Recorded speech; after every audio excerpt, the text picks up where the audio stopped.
Hello and welcome to the Gamecraft Podcast. I'm your host, Mitch Lasky. I'm Blake Robbins. And this is a podcast about the modern history of the video game business. Episode 5, The Playground and the Stage. How user-generated content has changed gaming forever. So this episode is about user-generated content in games.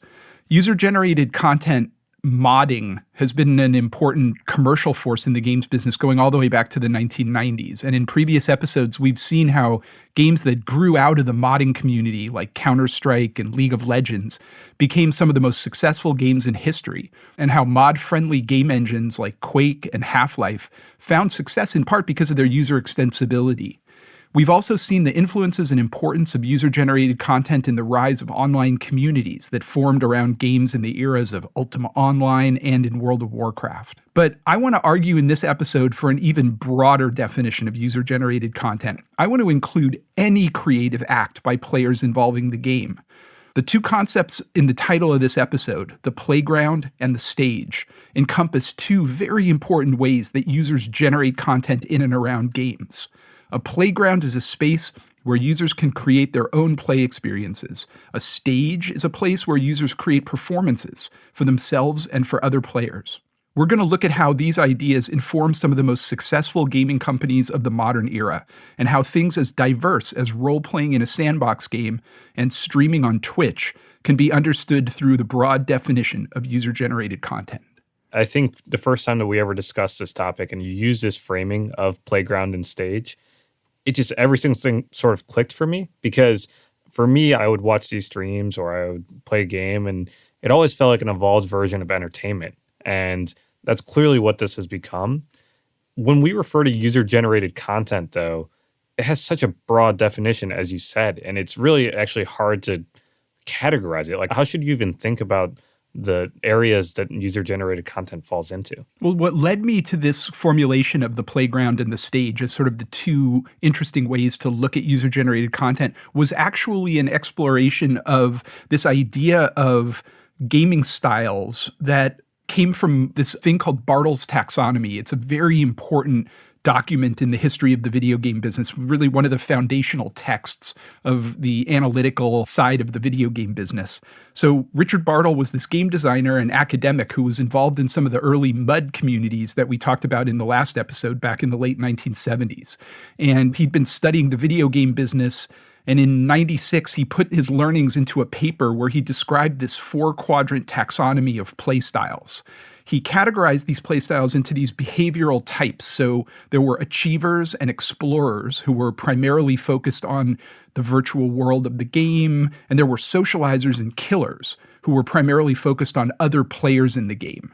So achievers and killers get pleasure by active accumulation of things like points or dominance over other players, whereas the socializers and the explorers get pleasure from interacting with other players or with the world of the game itself. And you can kind of see how the playground and the stage can map onto this Bartle's taxonomy in some ways. You know, even as you're saying that, I can identify which of these I am. For example, like I am far closer to an achiever and explorer. If you put a leaderboard or achievements in front of me, I'm going to just chase after this.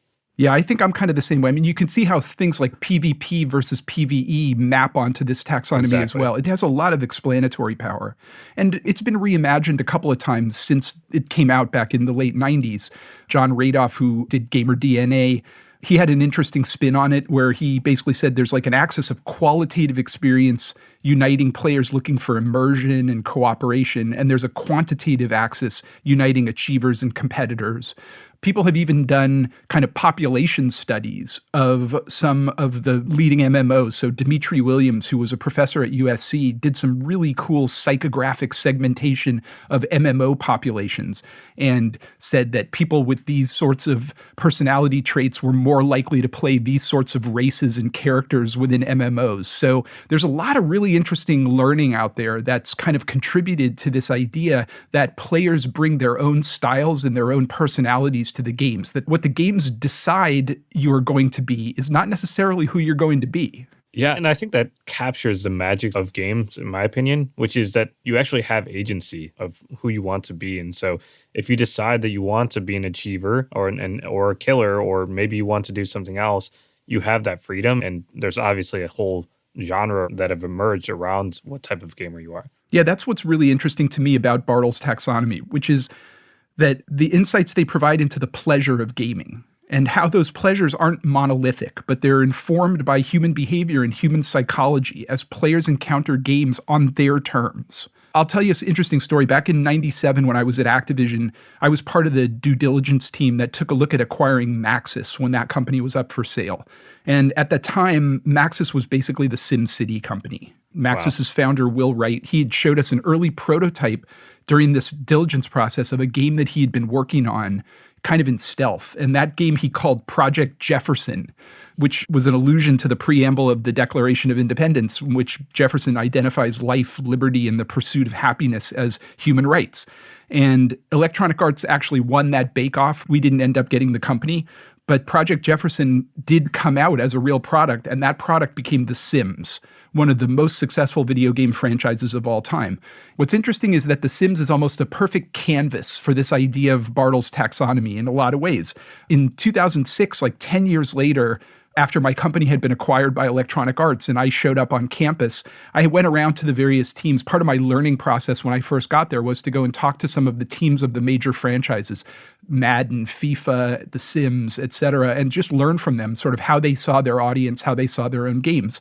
And I sat down with Rod Humble and Nancy Smith, who ran the Sims franchise during that period. I really wanted to understand sort of how they viewed the game. How did it work? Why did it work? And what was the unique pleasure that it tapped into that drove its success? And Rod answered in that meeting basically that The Sims was a blank page on which users could express their own play styles. In a way, he echoed Bartle's taxonomy. He said that the majority of the players of The Sims fell into two roughly equal camps, a competitive group who I could see as the Bartle's achievers, who wanted to figure out the game's success algorithm. They wanted to rack up points. They wanted to sort of play the spreadsheet, if you will, and figure out how to win. But there was another very large group of players who really sort of looked like Bartle's explorers or maybe socializers, who wanted their characters to form relationships, who wanted to decorate their homes in aesthetically pleasing, kind of highly curated ways. And interestingly, Rod also suggested that there was a third group that represented a very small percentage, maybe 10% or fewer of the players. And he referred to these people as deviants. And he said that these players wanted to do things like lure their virtual neighbors into traps, like an empty swimming pool, or like wall them up in a basement and starve them to death. And so even within The Sims, a fairly nonviolent game, there was a way for Bartle's killers to show up. I'm laughing because that was me when it came to The Sims or Roller Coaster Tycoon. I remember I used to do like Roller Coaster Tycoon, and you would remove the bathrooms and they would end up like having to go on the floor and all this stuff, and it'd be like, oh my gosh, this is I suspect that number is actually way larger than 10%. You could be right about that. But I do think that The Sims is an important game to look at when you think about user-generated content and when you think about the playground and the stage, because it raises a really interesting question about what we actually consider a game to be. When we talk about games, we're usually talking about a subset of games that have rules, that have competition with other players or with non-player characters or even with the game's environment, that have victory conditions. But really, games are just any form of structured play. So one way to think about The Sims is that it's just a digital dollhouse. It's arguably how a large number of Bartle's explorers and socializers are playing The Sims. It's a playground where you can play with really sophisticated digital toys. That's exactly right. And even if you were a kid, and I was a kid the first time I played The Sims, I thought of it in that way, right? I thought of this as, oh, these are like dolls, or like I can bring and control these characters, almost action figure-esque of, oh, now they're like this virtual world that I can control. And, you know, the action figure thing is an interesting point because you think about it, toys are such an important part of games to children. Playing with toys is such a primal human activity across all cultures. I mean, even animals play with toys. Your dog plays with toys. It's just not just doll play like The Sims or action figure play, right? But vehicles, balls, weapons, building blocks. There's digital analogs for all of these things in the video game world. And they've all been components of hit games, toy play, if you will. But it's kind of funny. We pay so little attention to toys in the video game business. You never hear anyone in the video game business talking about toys. But yet they form kind of this weird subtext to a lot of the things that work in gaming. It's exactly right. And we'll talk about it later on when we mention games like Minecraft or others. It's so clear that this is the evolution of toys. Yeah, Lego in the case of Minecraft. Getting to the heart of the story, I think one of the most interesting intersections of games and toys are a genre of gaming that we call sandboxes. Sandboxes are kind of hard to define. I think I sat down and tried to come up with a good definition for sandbox, but my preferred way to think about them is really as a genre of games in which players define the goals. Instead of the typical game where there's a clear victory condition or there's a clear path, there's a clear quest, etc., the sandbox game tends to be sort of free form and open and allows the players to figure out exactly what it is that the game is going to be for them. As such, broadly, they encourage open exploration and problem solving using the materials that are available in the game. And they typically create these areas that facilitate formation of relationships among the players. So they try and create choke points, if you will, where players are sort of forced to interact with one another so that the socializers of the world can have a place to chill. I think of sandbox games as like, at least historically, there's a very light metagame of maybe trying to walk you through a core gameplay.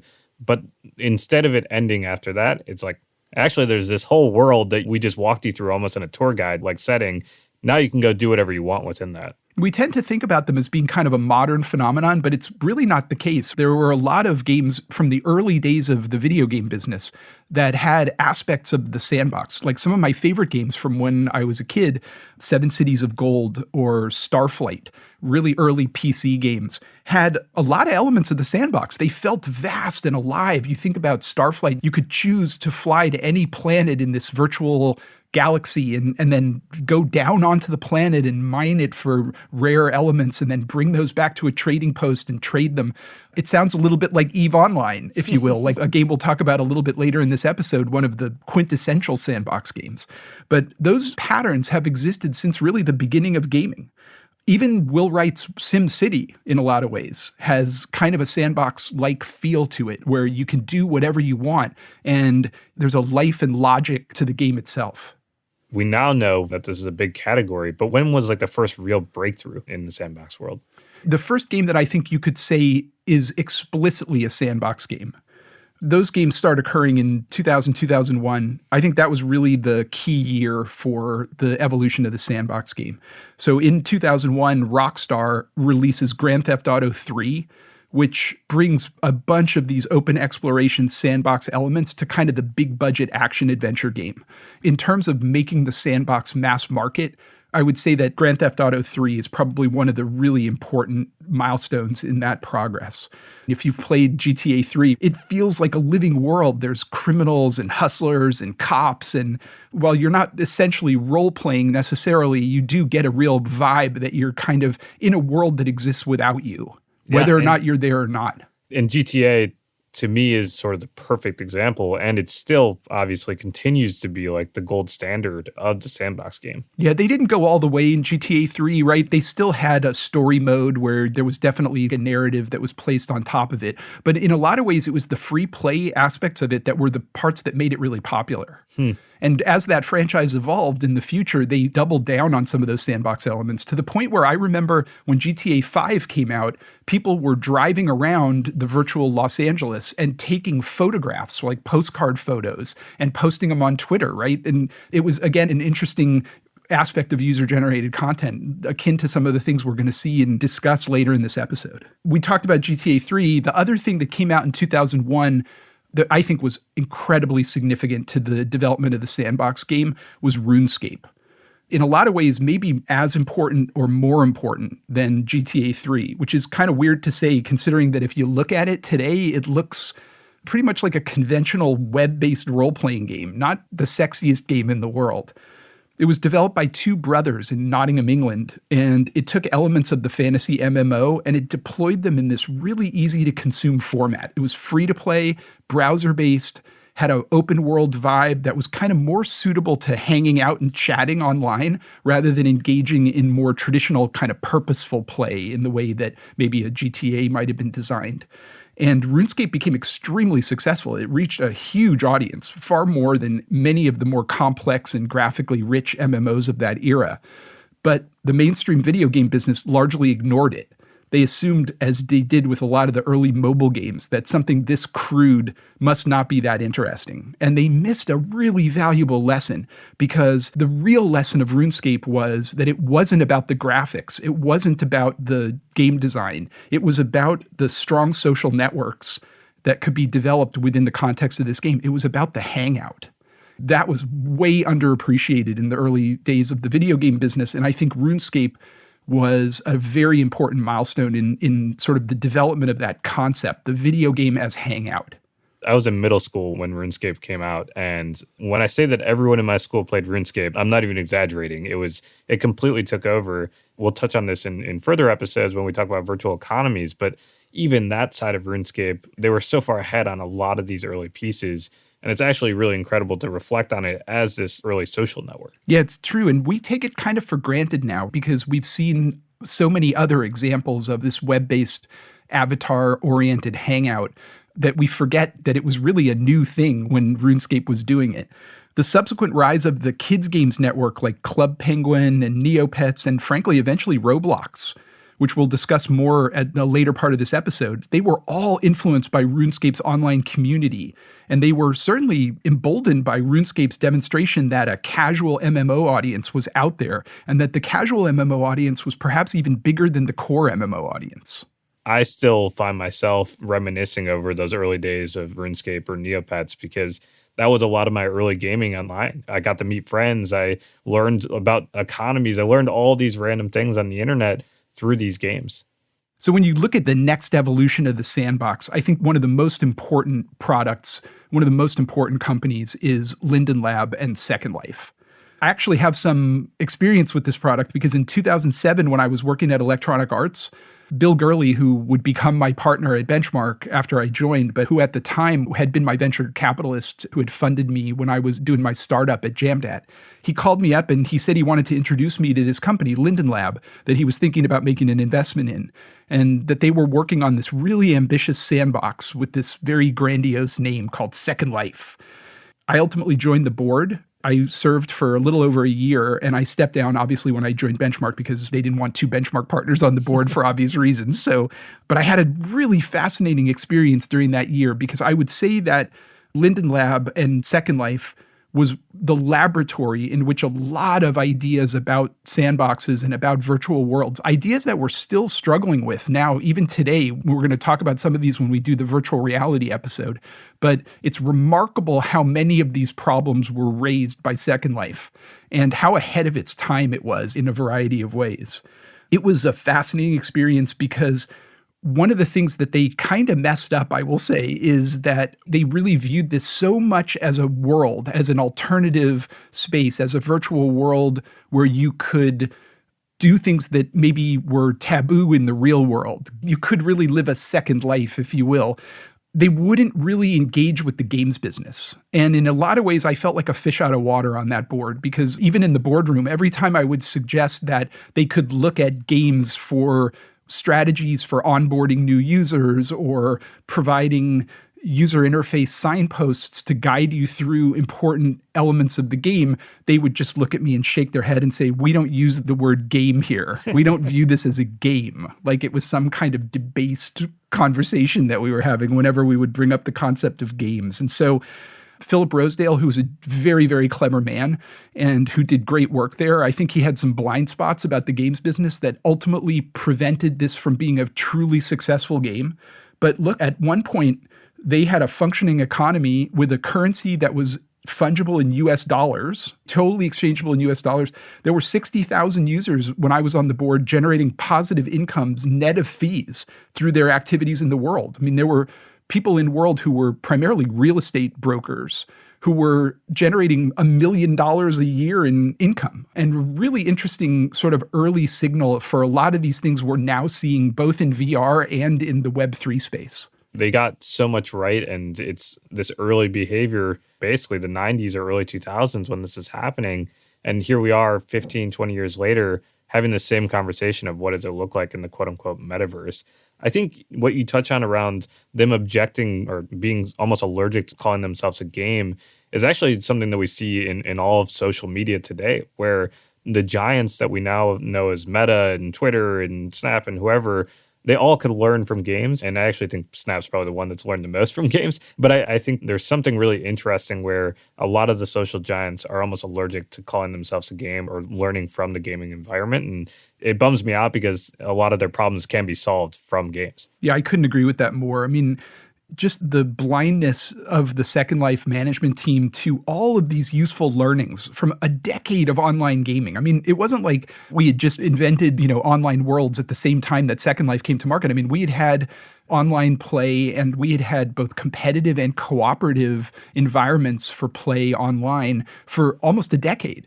And yet they were just like, nah, we don't need to look at any of that stuff, right? Well, I mean, RuneScape, to your point, is 6 years old at this time. Yeah. And there's surely lessons to learn from RuneScape in that environment. Sure, and Ultima Online, and even Doom and Quake. Yep. I think that was a real failure on their part in a lot of ways. And then I think the second thing was their openness and their willingness to design a world in which there were kind of no rules, in which you could do whatever you wanted. And the fact that they had an online currency that was exchangeable with the US dollar, and therefore you could take money in and out of the game.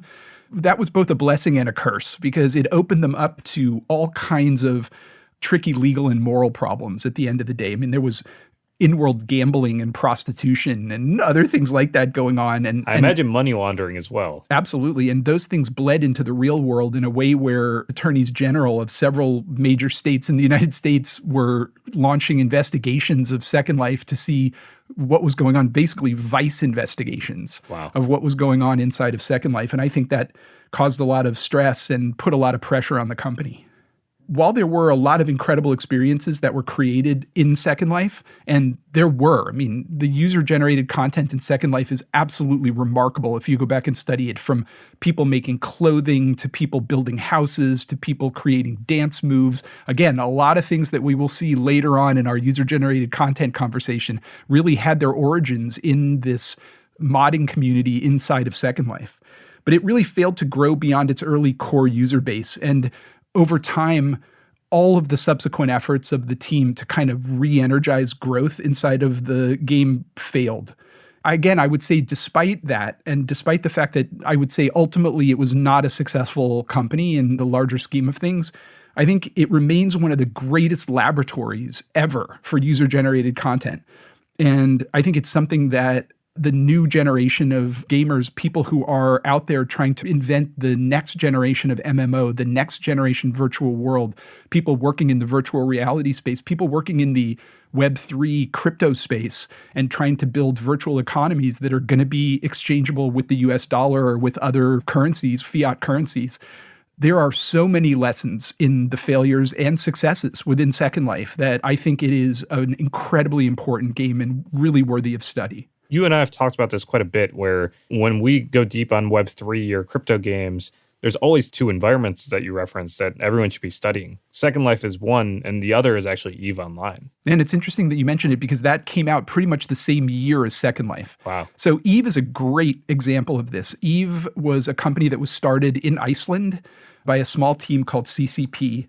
It's a space exploration game, kind of similar to Starflight, actually, the game that EA made back in the 80s, where there was a vast universe of stars and you went around mining essentially as the core grind in that game. But to say it that way is to just miss the entire point of it. I mean, what CCP achieved with that game, this incredible open sandbox world in which you could build pretty much anything out of the materials inside of the game, from transport ships all the way up to these enormous capital ships that could take on planets within these virtual solar systems. It's like they had a fully realized economy. They had organization of labor, and they opened up the world in a way where they didn't put a very heavy thumb on the scale of what was happening inside of the simulation. And so they allowed the users essentially to define the game. It evolved this incredibly dense political economy, this incredibly dense and complex lore.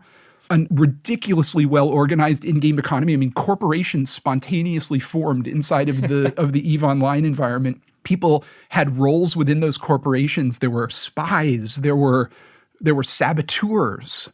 I mean, none of which were pre-spec'd by the developer. None of those roles were identified by the developer when they put the game out, but they all evolved naturally and organically inside of the game in order to respond to certain gameplay situations. It's absolutely incredible. And we're going to talk about it in much more detail in a subsequent episode when we talk about virtual economies, because the economies inside of EVE are so important to what's going on in the blockchain world of Web3. In many ways, they anticipated pretty much everything that we are now seeing in the Web3 space. And they did it without the blockchain, and they did it without any of these other Web3 paradigms. So it's going to be really important to that. So I don't want to go too deep into it right now. But I will direct anyone who's interested to go get a copy of Andrew Gruen's great book, The Empires of EVE. I've sent you a copy of it. I'm halfway through, and it is incredible. It's basically a history of the great EVE wars of 2007 to 2009 that involved over 30,000 players working together in coordinated combat and support roles.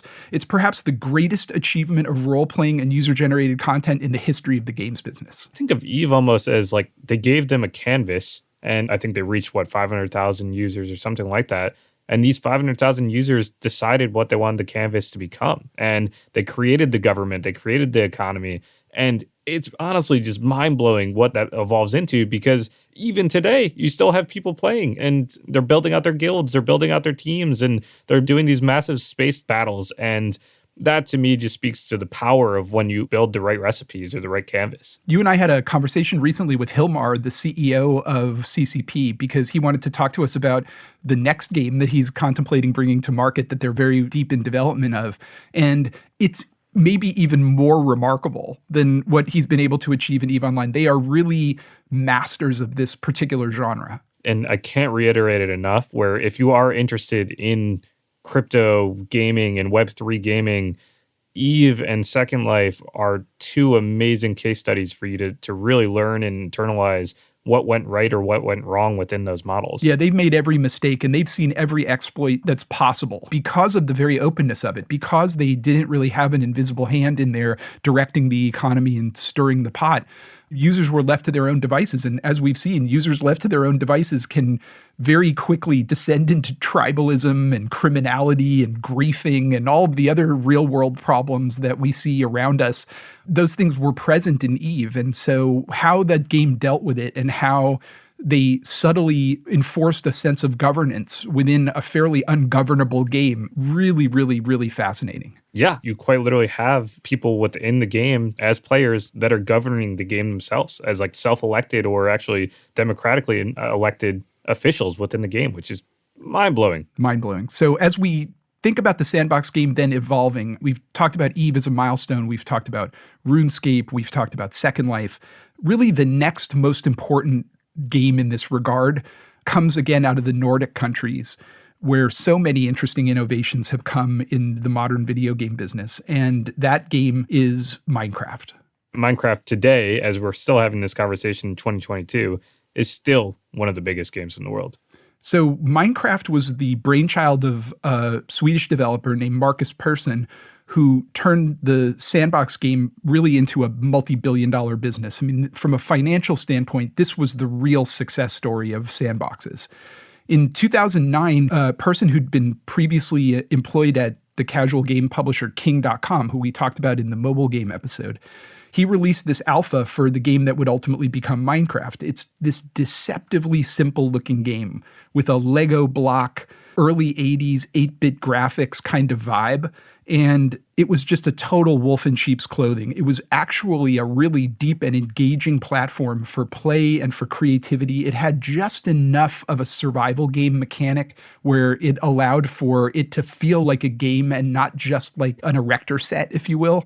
And it just blew up. I mean, since its commercial release in 2011, it's sold over 200 million copies. And he refuses to go free to play. Yep. So it's still a $26, 29 euros. It was for a really long time. You had to pay in euros. Yep. And I think today Microsoft, who now owns the company, and we'll talk about a little bit how that happened, but Microsoft is still selling it, I think, for $26 a pop. Yeah. The Microsoft acquisition happens in 2014. They pay Marcus, who goes by the nom de guerre of Notch. Yep. They paid him $2.5 billion for the company. So an astonishing success, just an amazing milestone in the history of gaming. There's so many nuances of what makes Minecraft special. But I think in this case, it's also one of the first real examples that we see of, I don't know if Notch was solely the developer, but he was certainly on a very, very small team of a game being distributed and breaking through on the internet completely on its own as basically an indie developer that is now quite literally the biggest game in the world. And I think a lot of that can be actually attributed to the sandbox nature of this game. You're right. It was a self-distributed game. I mean, you had to go to their website and you had to pay with PayPal or the moral equivalent. I bought the alpha back in the day in Yeah. 2009. I was a sophomore in high school, and I remember all of my friends being like, "There's this new game. It's sort of like Legos," and I remember buying the alpha back then, and you had to do it through PayPal, and it was through this like random site, and like then you download it on your PC, and it was digitally distributed. But very strange that happened. Like most people would have looked at this as an indie game that obviously is something so much bigger. And there's one really important factor that made it work, and that was YouTube.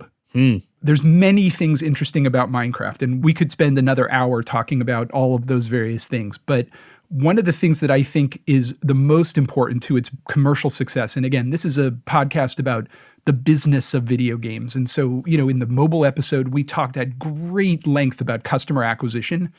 Well, Minecraft, whether they knew they were doing it or not, hit upon one of the greatest customer acquisition leverage points in the history of any company. And that was they allowed the game to bleed out into the real world via kids sharing videos and images on social networks and primarily on YouTube. We've talked about the playground while we've been talking about these sandbox games. I mean, in my metaphor of the playground and the stage, right? The playground is really reaches its sort of apotheosis in these sandbox games, of which Minecraft is one. Yet, on the other hand, you have the stage, the idea of games as performance spaces. And in a lot of ways, Minecraft was one of the first examples of this new phenomenon, which is the ability to use a game as a platform for performance and to be able to have these places where you could place those performances, in this case, YouTube, where your audience could watch them as narrative, as linear content, was just an unbelievable kind of intersection of two massively important phenomenon.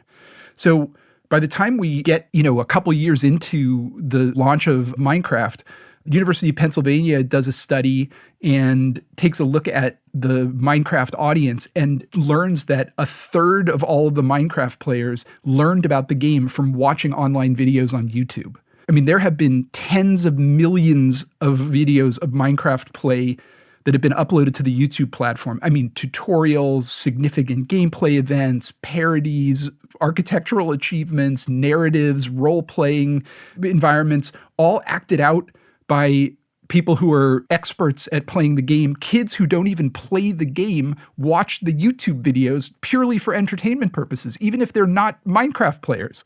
And as of the recording of this podcast, videos related to the game Minecraft have been viewed more than 1 trillion times. Let me repeat that, 1 trillion times. These videos on YouTube are unquestionably a form of user-generated content, but the value of this from a business perspective is literally incalculable. I mean, think about it. There's no way Mojang could have afforded to pay for millions of video ads, generating hundreds of billions of impressions. These videos went way beyond testimonials. They just created this amazing library of content that helped the company acquire, tutor, entertain, engage, and re-engage users on Notch's behalf. It's astonishing. It's honestly one of my favorite topics in all of gaming because YouTube, and we'll later touch on Twitch, these platforms played this role of Minecraft was the playground in this case that allowed you to do whatever you wanted to do, like you would do on a playground. You were given the tools, and maybe you want to make a video of you playing tag. Maybe you want to make a funny video of you and your friends doing a goofy skit. All of that happens, and it's really evolved. We've gone through generations of and almost like meta games of what content performs the best on YouTube around Minecraft. But if you talk to any kid today, they've watched Minecraft content and they likely have a favorite Minecraft YouTuber. Even me, when I was in high school, I remember that early version of YouTube videos exploding, and I remember there being an early cohort of really big Minecraft YouTubers. And that to me is just amazing because they aged out with me and they've created some other form of content. Maybe they occasionally still make a Minecraft video and people go nuts.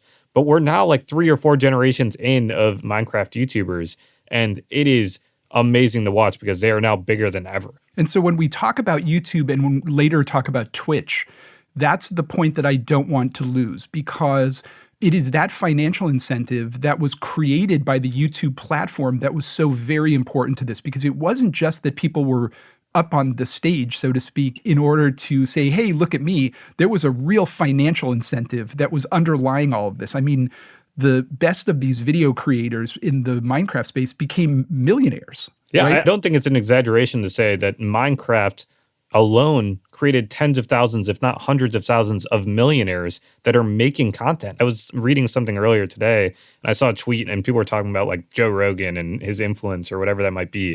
And I was like, there's literally a kid making a Minecraft video in like Texas that's getting more views than Joe Rogan. You're not paying attention to that. And again, I don't want to understate this, because that feedback loop, essentially, that network effect that is created, it's the essence of capitalism in a lot of ways, right? It's like the kids are making these videos, they're putting them up, they're generating ad revenue from it, they're using that ad revenue to make better videos. They're incentivized to go deeper, to spend more money, to make even better quality videos because they know those will monetize better. They'll generate more views, more ads will be run on them.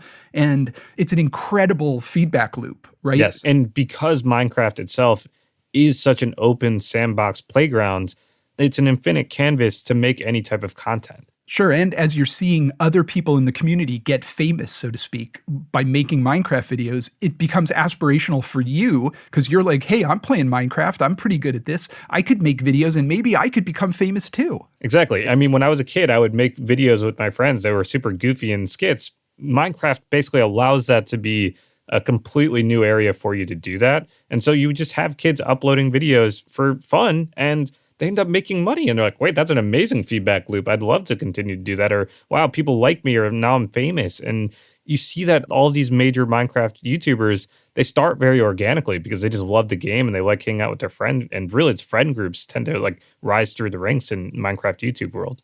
And, you know, we talked about Zynga and Facebook as one of these kind of symbiotic relationships when we were talking about the mobile business, where people were sharing Zynga content on the Facebook feed and it was encouraging other users to do it. But there was very little for you in sharing other than maybe a slight incentive inside the game to get a few more virtual items or coins or whatever it is that was the feedback in that case. But here, in this case, it took it to a completely new level because in a lot of ways it was independent of the game. You weren't really getting any benefit in the game, in the game's economy, in the game's currency for creating this user-generated content off the game. Like in the Zynga example, I mean, this is that Zynga Facebook feedback on steroids. Yeah, it's a perfect example of how these relationships, the playground and the stage, really did play together. And you know, you wouldn't be able to ever reach the scale of selling 200 million copies of Minecraft if you didn't have all these other people on the side. It's not just one-sided. There's all of these creators that are massive, massive stars, and their lives have fundamentally changed as well, making millions of dollars, if not tens of millions of dollars for some of the top creators. So let's go back and look at how we got there, because how did gameplay on YouTube become a thing? How did watching other people play games on a linear streaming platform actually become a human activity? So I think it's really interesting to go back and explore the roots of this, because I think it does have some interesting resonances as we look forward and to see what's going to happen next. So let's talk about that a little bit. I think, interestingly, like so much of the modern video game business, it starts with id and the first-person shooters of the 1990s.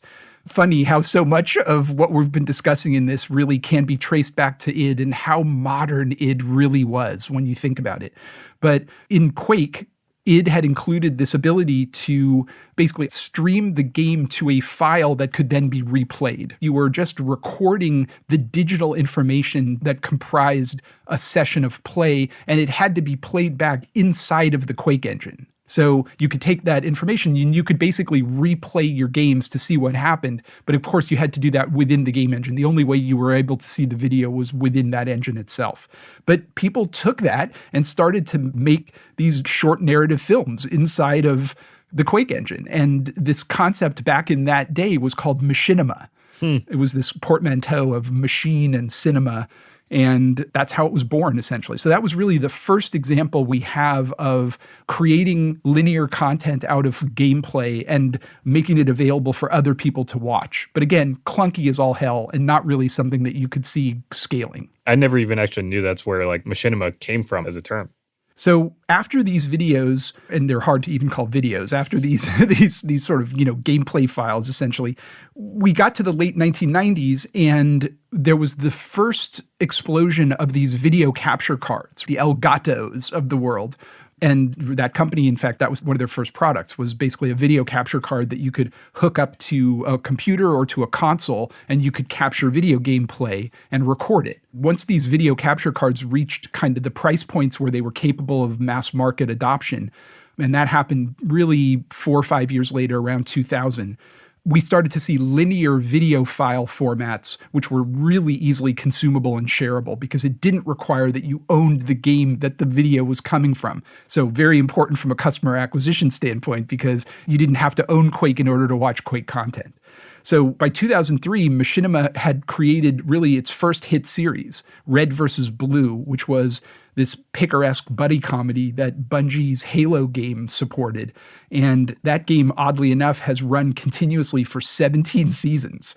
There's been over 1 million unique viewers of the Red versus Blue content, and it's kind of in the popular imagination, like these two guys kind of joking around inside the video game. That era is super interesting to me because that was right around when I started playing Xbox Live, and I played a lot of Halo and Call of Duty, and there was starting to see like early bubbles up of video game montages. And specifically, you would have people use their capture cards to highlight their amazing trick shot or whatever happened in those games.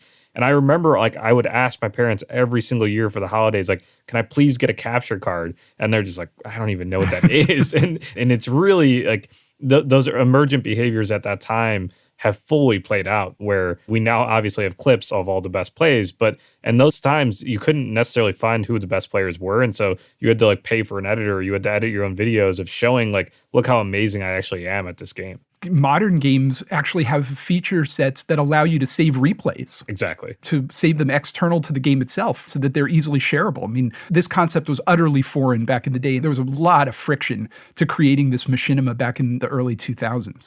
But like the free-to-play phenomenon, which we discussed in the first episode, it took moving these ideas to Asia in order to really professionalize them in a lot of ways. The Koreans essentially were the ones who, for better or worse, figured out how to do this as a business. And in the early 2000s, sort of contemporaneous with this explosion of video content and the early machinima, 2 Korean video game networks, cable television networks, arose, one called OGN and one called MBC Game. And they were, video game channels broadly, but one of the things that became really successful on the channel was that they would broadcast Blizzard's multiplayer strategy game StarCraft, which we talked about in the last episode. They would broadcast StarCraft tournaments. And StarCraft, it's hard for us to understand how popular StarCraft is in Korea. I mean, the Wall Street Journal called StarCraft a Korean national sport in 2016.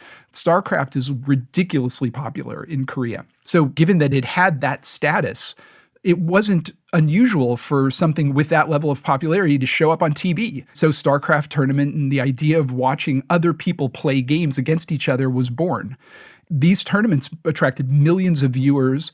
And when the YouTube-like services and YouTube itself started up and running kind of in the mid to late 2000s, you had all of this content available over in Korea in the form of these StarCraft tournaments that could be essentially dubbed or subtitled and then relaunched on YouTube. And so a bunch of friends of mine back in this period, 2007, 2008, they would say, hey, we were watching Korean StarCraft tournaments on YouTube. And I would think, what the hell is wrong with you? Don't you have anything better to do than watch other people play games?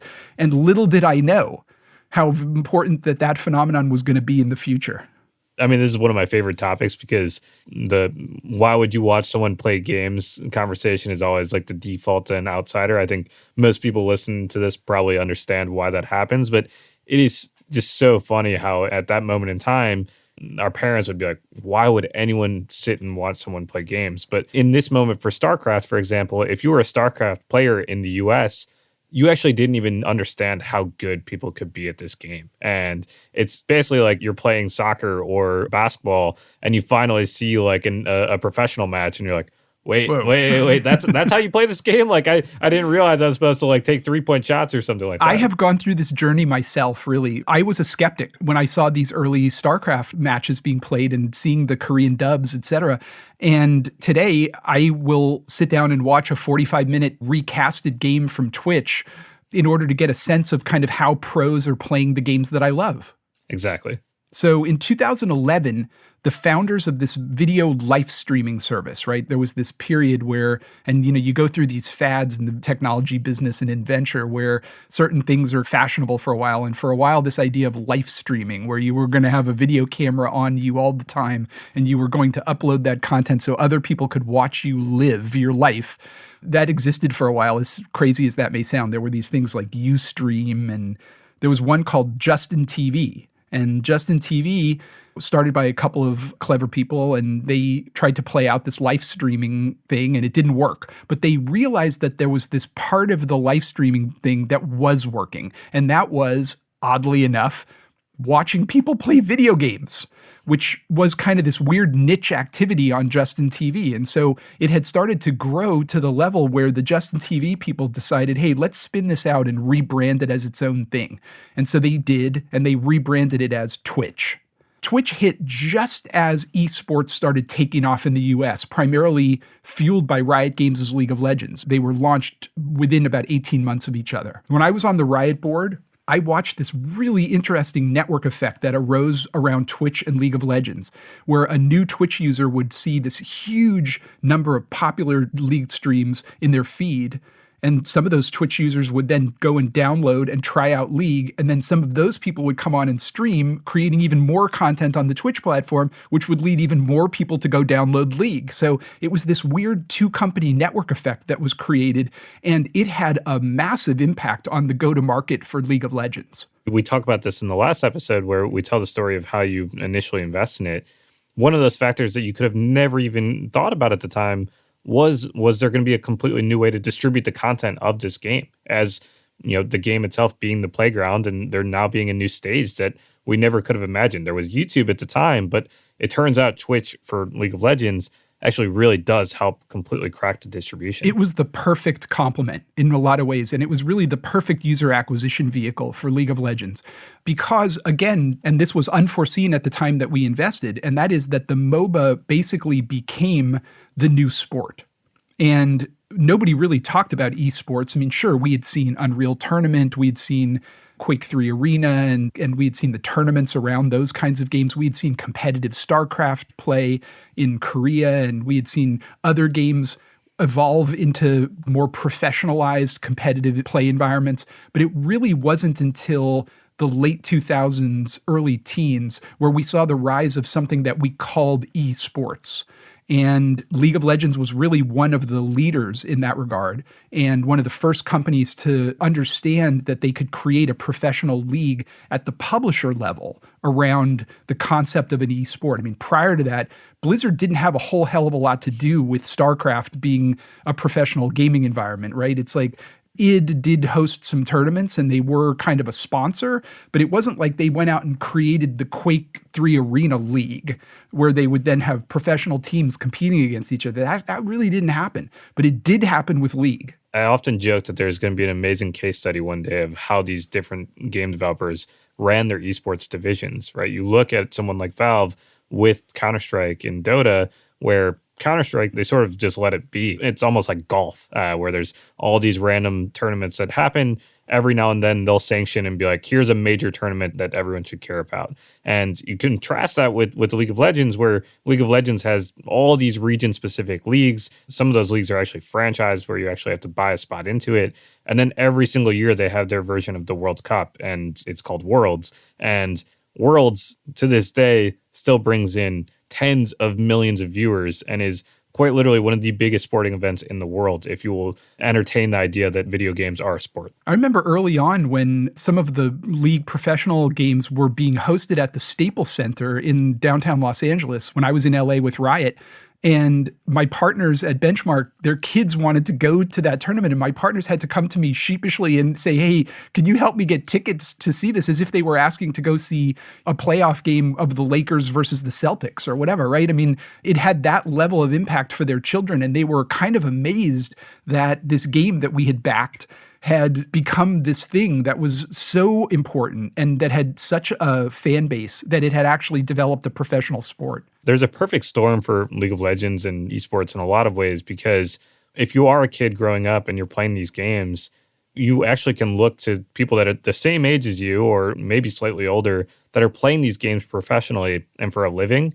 And you tell any 16-year-old kid that they can play Call of Duty or League of Legends or Counter-Strike for a living and make millions of dollars a year, of course that's their dream job. It's no longer like, I want to be an astronaut. It's like, I want to sit and play games all day. That's amazing. And that Twitch really took that to a different level. It really did. And by 2014, there were tens of millions of users regularly watching Twitch streams, 300,000 concurrent. We were talking before we started recording today about Ninja and Drake. Yeah, well, when that happens in, I think it's 2017, early Fortnite days, they'd break over 650,000 concurrents for that individual stream. That's not all of Twitch. That's that individual stream. Yeah, I remember it was really important. We'll talk about Discord later on, but it was really important to Discord as well, because there was a whole thread where Ninja was trying to teach Drake how to get on Discord. And we were like loving it at Discord at the time because we had 650,000 people getting a tutorial from Ninja on how to get on Discord. But in that moment, it evolved from being this weird stage on the corner of the internet to being quite literally the main stage of the internet. No, it was a landmark, right? In the development of user-generated content. It enabled a generation of creators to perform and entertain by playing these games on their streaming channels. And so many of the top streamers have become rich and influential in the video game business, and they've become real celebrities. For the spectators, it's functioned as an alternative to television. A lot of young people fled from these dying cable TV networks, right? I mean, as they aged up, really, the cable networks, and the kids went to YouTube and they went to Twitch, and they became really a replacement for television. One of the things that was great about Twitch was that it allowed you to interact. I still think it's a little pathetic, and I don't think they've innovated quite as much as they probably could have, but there is at least a channel of interaction between the users and the Twitch streamers. And I think that gives it a feeling of intimacy that really transcends the experience of television. Yeah, I think it's just a completely new behavior as well, where you sort of feel like you are listening to someone talking directly to you. And given that it's more raw and just they are going for 8 hours straight and you watch them get up to go to the bathroom and leave and come back, that it creates a different type of viewer relationship. And the really interesting thing for Twitch, which is you don't have to necessarily be the best player of the game. You can actually just be a great entertainer. And what you end up seeing happen is a lot of these friend groups form, and they'll end up playing as their 4 friends. And I don't know if you're a lonely kid in high school or you're lonely 20-something and you're like, these are my 4 friends that I'm watching play games, and I'm laughing alongside them. And in hindsight, it's such a clear evolution of what entertainment would become. But the impact that it has on games, you can't overstate. No, you can. And something you said I want to come back to, which I think is really, really important, and that is it's not about who the best players are. It's who the best entertainers are. And I find that's true of my experience of Twitch too as a consumer. It's like I gravitate toward really the great entertainers, the people who I can watch, who are having fun, who are, a lot of times they may be watching 2 other players play a casted game, for example, and they may just be narrating over the casted game, and yet I'll watch them rather than the 2 people who are actually the pros playing the game. And I think that's something really unique about Twitch, and it's something that's worth putting a pin in, because we're going to talk a little bit more about how important that became as the platform evolved. There's one other piece that's really interesting around Twitch, which is the way they design the site is they really do basically create a leaderboard of who's live at any given point. That's one thing that I think they actually got right is they did treat it more like a game than maybe something like YouTube, where if you go and try and find a live stream, it's really you're subscribed to that person. YouTube's a search engine. Yeah, exactly. And whereas Twitch, one of the biggest streamers, his name's XQC, he describes Twitch as like it's just a gladiator arena, and you're all like fighting to be at the top of whatever the category that's most popular at the time. And it happens that the categories are often broken up by games. And so to your earlier point of Minecraft, of they know that it will perform well if they play Minecraft, more people end up streaming Minecraft. So at any given point, you can go on Twitch and you'll see, oh, this is the popular game right now, whether it's Fortnite or League of Legends or whatever it might be at any given point in time. A perfect example of this is actually in 2019 when EA releases a new game called Apex Legends. And that's actually a really interesting example of they sort of stealthily launched it. There wasn't any lead up to it. It's just randomly on, I think it's February 4th of 2019. They signed a deal with, it's called the top 50 or so Twitch streamers. And they said, hey, you're going to play this game. And they paid them all. And that day, they completely dominated the news and all of media, where they did pay for these streams, but they ended up being the entire homepage of what was streaming entertainment. And that became one of the most successful launches of all time, where they get 25 million installs within the first 6 days. And that's a perfect example of it's honestly an amazing example of EA and the game developers waking up to how influential these streamers actually are. Yeah, the idea of Twitch being a part of your go-to-market is now taken for granted. But boy, there was an opportunity for some real greenfield running in the... It was the perfect arbitrage at the time, Exactly. which was, it was mispriced. And so you ended up paying 50 streamers to play, and it just completely changed everything. Yeah, now you'll have, if you want to grab an influencer and have them sit down and play your new game, you're going to pay for that, right? Exactly. Like that is now an efficient market. So this primacy of the streamer over what's being streamed, that idea that it's not about the game or necessarily the quality of the game, but it's about the quality of the entertainer, and the way that those games are kind of functioning as a stage now, as opposed to as a playground, right? It is purely a stage, because it is really about, you're going to see Olivier play Hamlet. At this point, you're not just going to see anybody play Hamlet. That's really important. And it's evident in these two Twitch phenomenon that I want to discuss, because I think there's two kind of niche things that happened recently that are super interesting and really, really reinforce this idea of this video game as stage. So one of them is GTA RP. Well, we talked about Grand Theft Auto a little bit earlier, right? And GTA RP is a mod of Grand Theft Auto 5. And in this mod, you can play on a server in a multiplayer environment as a common non-player character. So rather than one of the iconic story mode heroes of the game, you're literally playing as a cop or a shopkeeper or just a normal person in the world. Everyday citizens just operating in the background of the game. In terms of gameplay, GTA RP transforms this open world game into this vast performance space. And being good at the game is no longer about how many kills you get, how many advancements you amass, how many levels you complete. It's how well you can stay in character while improvising as this game unfolds around you. It's basically a big improv session. The stories and incidents are completely driven by the users and their imaginations of the characters they're playing in this game. And in that way, it's weirdly similar to like EVE Online, where the players are self-organizing and there's a narrative that's built by them rather than by the game developer. It's performance-driven. And it's actually cooler in some ways than EVE, because unlike EVE's weird corporate hierarchy of acquisition and conquest, it's really kind of more free play.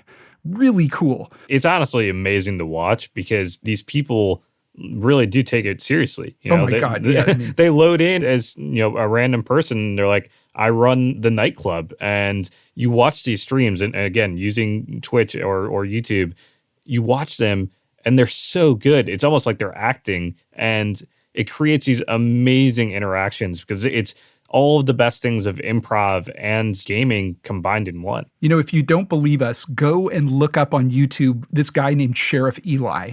So this guy was a real world cop who role played a cop in the game. And he had a level of commitment to the bit, if you will, and a hilarity that is reminiscent of like the drill instructor in Stanley Kubrick's Full Metal Jacket. I mean, he was crazy and absolutely was capable of staying in character while everyone around him was just bursting out laughing and losing it because he was just so remarkable.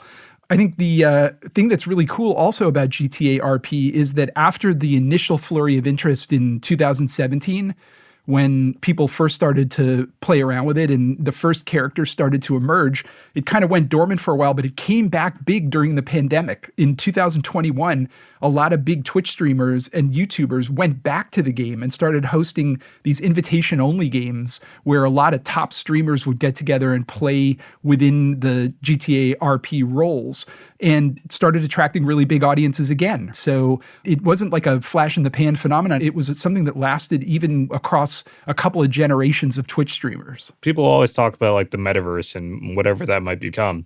But the reality is like these people should be just looking at what's happening with GTA RP because that is far closer. NoPixel, the server, is far closer to the quote unquote metaverse than anything that's happening in any of these major companies. The other thing I want to shine some light on is this 2020 phenomenon where a bunch of big streamers got together and started playing this game called Among Us on Twitch. You know, Among Us is interesting because unlike GTA RP, which was derived from GTA 5, which was a massively successful game, Among Us was kind of an unsuccessful game. It had come out about 2 years before this phenomenon started to happen on Twitch, and it kind of languished. I mean, not a whole lot was really going on with it. But in 2020, a number of these big streamers started to play it. And, you know, it's an interesting game because it's a little bit Clue-like in the sense that it's like a fast-paced social deduction game with a lot of misdirection and guile, kind of like a parlor game like Mafia, you know, or something like that. And so it was a great stage for collaborative streams where a bunch of Twitch stars would get together and simultaneously entertain their audiences. With social distancing during COVID, there were a lot of people at home watching Twitch, so there was great amplification of this phenomenon. And Among Us went from basically nothing to like 500 million worldwide players. And it was driven almost entirely by user-generated content of popular Twitch streamers.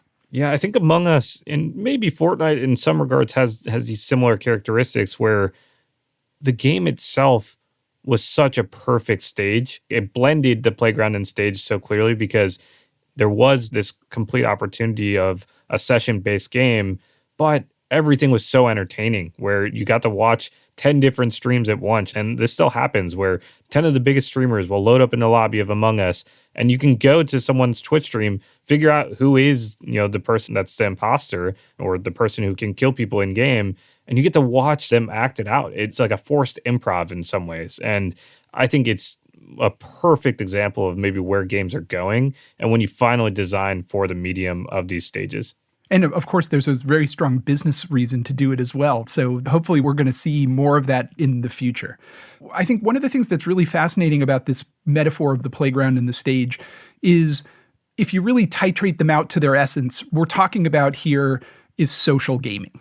The essence of the playground and the essence of the stage is really games as a social activity. As games have evolved over the last 25, 30 years, they've gotten more and more social. And I think this is incredibly important because as this generation of kids has grown up with games as the norm, we've seen that this social activity of interacting with others inside of the games, with watching other people play games, with role-playing this way, with entertaining people in a games environment, all of those things have become normalized in a way that, you know, when I was growing up, they were really nerdy outliers. Even when I was a young adult, they were nerdy outliers. And today, you would never say that. They're completely normal activities. You know, we've mentioned Neopets and Club Penguin back when we were talking about some of the early sandbox games. And I think we have to now talk about Roblox, because if one company has really captured this essence of social and in both a sandbox environment and really as a stage, I think Roblox is an incredibly important modern example. It's a kids environment. It's most of its audience is really between sort of 9 and 14 years old. It doesn't really scale as you get older, but boy, it has an unbelievable hold on children between those ages. And it's now a public company, an extremely successful one. It's monetized remarkably well, better than any of its precursors like Neopets and like Club Penguin. It's kind of an open sandbox in the sense that it allows for user-generated content. In fact, when I looked at it as a potential investment and stupidly passed back in 2007, now it was very different than it is today. And I think if you had seen it then, you might have made that same decision. But it was started in the first place really as a platform for user-generated content. The whole idea of Roblox was that the users were going to create the games, and it remains that way to this day. It's just that the people who are creating games in Roblox are now much higher level of professionalism than the users who were creating back in 2007. Roblox takes a lot of the best lessons from Minecraft and of sandbox games, and they actually turn it into Roblox itself as a platform where the games are a stage that maybe you create the environment of your role playing, or maybe you're playing a specific tag game or whatever it might be. It's completely unbounded. And in some ways you can look at it and you're like, this is a complete kids game or whatever it might be, but it also might look like an early form of a YouTube where there's all these different games that are completely being created by users. And similar to the Minecraft story where we talk about these creators who are, in this case, are actually creating the game, they're making millions of dollars by creating these games. And it might be a 13-year-old making a game on Roblox, but they're making millions of dollars. And they've nailed the social elements. They've nailed the free-to-play aspects. And they have really taken this platform to a different level. Than I think it is really the greatest modern example of the hangout game. Like we talked about it in the RuneScape context, where a lot of the pleasure of RuneScape was just how it functioned as a hangout. And I think for kids, again, atomized by the pandemic in a certain sense, but also just sort of atomized by the realities of modern life, right? There's just not as much physical social interaction in the modern world as there was maybe when I was growing up, where kids were sort of kicked out on the house and we basically went out on the street with our bikes and interacted with other kids that way. It's like that doesn't happen as much in the modern world. And I think a lot of that has moved online into environments like Roblox. They have become real playgrounds in that regard, whether they're playing cooking games or whether they're playing adventure games or exploration games, whatever. It's kind of incidental to what the real activity is. The real activity is spending time with your friends, chatting, having kind of enough of a light social activity available so that you can have a social experience. Yeah, you touch on something that's super important, which is this idea of almost a third place, where it's outside of home and work. Where do you spend your time? For our parents, that might have been their church or their coffee shop, whatever it might be, or their library. For kids, that is games. And for a lot of kids, that is Roblox. But you can't mention like the third place of online without also mentioning Discord, which for me is where I spend all of my free time when I'm not at work or at home. I'm hanging out on Discord. Yeah, Discord has become in many ways sort of an adult version of Roblox, if you will, without the games. And now has games, actually, so maybe with the games, if you look at it as it exists today. But it's interesting. I have a long history with the company. I made the early stage investment in the company that would become Discord. Hammer and Chisel was a game development company. And when that game didn't succeed, CEO Jason Citron went into the boardroom with me and some of his co-founders, and we sort of talked about what we could turn it into. And one of the things that was working in the game was its chat.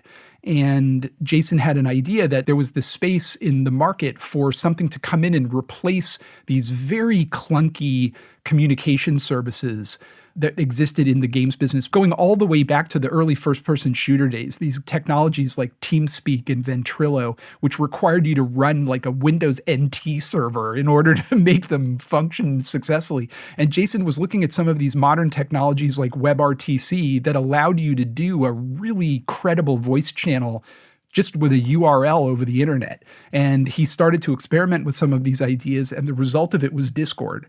Discord just was the perfect product for this moment in social gaming, in online gaming, because it was the unified communications infrastructure underneath all of these games. It was the place that you could go, meet your friends, hang out, do some shit posting, post some memes, have some fun, and then go play a game together, and then come back after that game was done.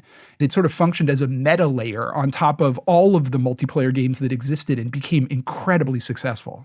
If you were a gamer at that time, it was so clear that there was a need for a better solution. TeamSpeak and Ventrilo, and for me, I would use Skype. And I mean, Skype was a good product maybe for one-to-one, but when you're adding strangers that you meet online to play games with you, it's not ideal for gaming. And Discord took all of the best practices of gaming and what you would want. They combined it into this beautiful voice platform. It's funny because today, I think a lot of people look at Discord and they're like, oh, this is like a Slack competitor and it's like a chat product, like text chat. But for me, like Discord's always been this amazing voice platform. And I think a lot of people miss that. I remember even when Clubhouse was happening, I was like, do people not realize like voice rooms exist on Discord? Because it's the same thing. If you want the magic of hanging out with your friends in a voice room, like you should just go try out Discord. Yeah, to your point about people looking at it and saying, hey, this is a Slack competitor or whatever. I think one of the things that's fascinating about this and really important, and I think we can kind of end on this note, which is you and I often look at the video game business as kind of a harbinger of things that are going to happen more broadly in the consumer space. We've seen it with a whole bunch of other things out there where game designs have really led, in a lot of ways, the notion of modern consumer on the internet. And Discord is kind of a really interesting example of that. We talked about it a little bit before, but I continue to just harp that the social networks today and even the content giants sort of still ignore how powerful gaming is. And we've obviously seen it firsthand, the influence that both can have on each other. But even YouTube, I don't think YouTube ever understood how big Minecraft was going to be for YouTube in the early days. And it took them many, many years to finally acknowledge that gaming was a huge, huge part of YouTube. And we're still in the early inning of the major platforms waking up to that. So cool. So we're going to take a little bit of a detour in the next episode, and we're going to go back and revisit the history of the console business. And I think that's going to be really interesting because I will say I'm a bit of a console curmudgeon, right? You and I have had this conversation now for a long time, and I'm always the one saying, what's interesting about the console business? Okay, sure, there are interesting games in the console business, but what's interesting about the business? Where have we really gone from the cartridge days of the NES to the modern PlayStation and Xbox? And I think you have some ideas. I think it'll be an interesting conversation.